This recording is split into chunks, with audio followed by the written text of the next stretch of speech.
Hello everyone, আজকে আমি আপনাদের জন্য নিয়ে এসেছি পারফেক্টভাবে একেবারে সহজ পদ্ধতিতে সরু চাকলি পিঠার একটা পারফেক্ট রেসিপি। যারা পারে না তারাও এই রেসিপি ফলো করে আমার মতো পারফেক্ট অসংখ্য ছিদ্রযুক্ত সরু চাকলি পিঠা তৈরি করে নিতে পারবে। সবার প্রথমে এখানে আমি 1 কাপ চাল 3 ঘন্টা আগে ভিজিয়ে রেখেছি। দেখুন চালটা ভেজানো হবে, কেমন করে বুঝবেন যে চালের মধ্যে একটু চাপ দিলে চালটা ভেঙে যাবে। এখন এটাকে একটা ছাঁকনির মধ্যে দিয়ে এক্সট্রা পানিটাকে ঝেড়ে নেব। পানি ঝেড়ে নেওয়া হয়ে গেলে এখানে নিয়ে নিচ্ছি একটা মিক্সিং জার, আর মিক্সিং জারের মধ্যে সেই পানি ঝেড়ে নেওয়া চালটা আমি দিয়ে দেব। আর এই চালের মধ্যে দিয়ে দেব স্বাদ মতো লবণ, আর দিয়ে দেবো নর্মাল টেম্পারেচারে থাকা 1/2 কাপ পানি। এখানে কোনোভাবে কুসুম গরম পানি ব্যবহার করা যাবে না। কুসুম গরম পানি ব্যবহার করলে কী হবে, ব্যাটারটা সিদ্ধ হয়ে যাবে, তখন আর সরু চাকলি পিঠা হবে না।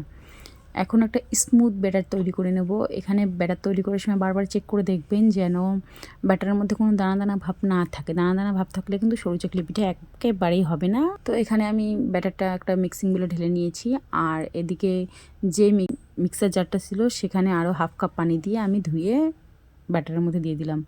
এখন একটু ভালো করে ব্যাটারটাকে পানির সঙ্গে ভালো করে মিশিয়ে নেব।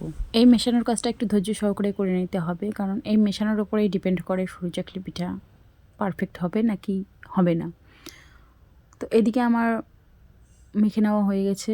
এখন আমি ব্যাটারের টেক্সচারটা দেখিয়ে দিচ্ছি। দেখুন একেবারে পাতলা ব্যাটার রেডি করতে হবে। সরু চাকলি পিঠার এটাই হচ্ছে মূল টিপস, যে আপনাকে এখানে পাতলা ব্যাটার রেডি করতে হবে। চিতই পিঠার মতো না যে চিতই পিঠা একটু গাঢ়া গাঢ়া ব্যাটার রেডি করে, কিন্তু এটা না।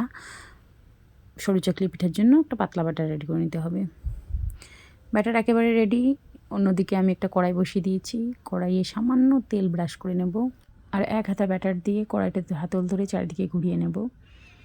আর অবশ্যই এখানে মিডিয়াম আঁচে, ফার্স্ট টু লাস্ট মিডিয়াম আঁচে রাখতে হবে। দেখুন 1 থেকে 1.5 মিনিটের মধ্যে আমার সরু চাকলি পিঠা একদম উঠে আসছে। আমার রেসিপি যদি আপনাদের একটু ভালো লাগে তাহলে আমার চ্যানেলটিকে সাবস্ক্রাইব করে লাইক দিয়ে পাশে থাকার অনুরোধ রইল। আপনাদের সুন্দর সুন্দর কমেন্ট আমাকে এগিয়ে নিয়ে যেতে সাহায্য করে। এদিকে একে একে আমি সমস্ত পিঠাগুলো বানিয়ে নিয়েছি। এটা আপনি চাইলে সবজির সাথে, মাংসের সাথে বা গুড়ের সাথেও সার্ভ করে নিতে পারেন। আমি পিঠাগুলোকে ঝোলা গুড়ের সঙ্গে সার্ভ করে নিয়েছি। দেখুন আমার পিঠাগুলো একেবারে জালিযুক্ত হয়েছে। অসংখ্য ছিদ্রযুক্ত এই সরু চাকলি পিঠা যদি আপনাদের একটু ভালো লাগে তাহলে আমার চ্যানেলটিকে লাইক দিয়ে সাবস্ক্রাইব করে পাশে থাকবেন। আজ তাহলে এই পর্যন্তই। দেখা হবে আরও কোনো নতুন রেসিপি নিয়ে। ভালো থাকবেন সবাই। আল্লাহ হাফেজ।